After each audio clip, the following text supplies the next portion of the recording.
with the end of chapter 2, Krishna has completed a philosophical exposition.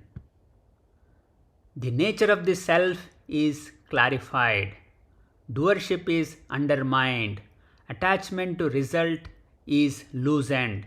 And yet, Arjuna is still instructed to act. Chapter 3 begins because this creates a real tension. Not emotional confusion, but a structural mismatch. Slokas 1 and 2 exist to name this mismatch. Before we proceed, let us invoke the clarity to see where concepts stop and application must begin.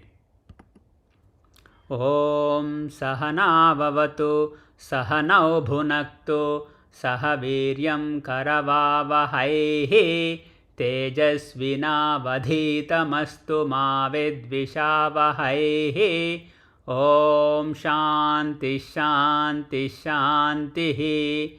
Harihi Om. Shri Gurubhyo Namaha. Harihi Om.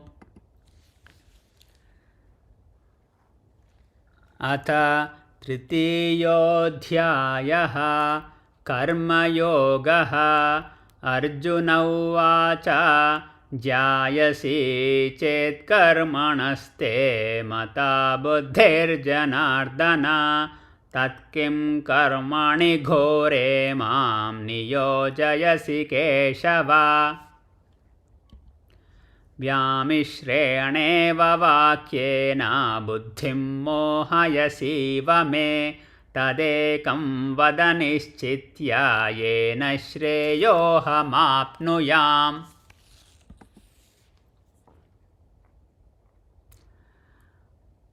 Arjuna is not resisting action.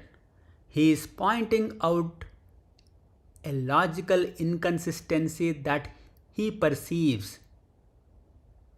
In chapter 2, Krishna, the master, speaks from a standpoint where the self is untouched by an action, ownership is dissolved, attachment to results is dropped. Yet, Arjuna is still asked to act, and not lightly, but in the most demanding situation possible. Sloka 3.1 names this mismatch directly. If clarity dissolves ownership, why am I being directed towards an action that maximizes engagement and consequence? Sloka 3.2 sharpens this question. Arjuna is not asking, what should I do? He is asking, which framework governs an action when multiple valid frameworks appear to coexist? Chapter 3 begins because Chapter 2 stops deliberately. Truth has been revealed, but its operational logic has not yet been stated. Consider a simple situation.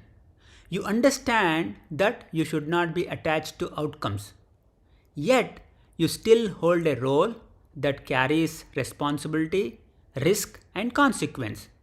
If you try to act immediately, confusion arises. Not because the teaching is wrong, but because the governing logic is incomplete.